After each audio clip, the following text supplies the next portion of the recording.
seluruh hartanya, Umar menangis.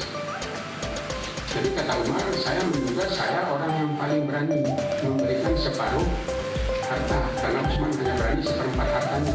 Tapi ternyata Abu Bakar sanggup memberikan seluruh hartanya. Jadi saya tidak bisa menandingi kesungguhan Abu Bakar di dalam bersedekah.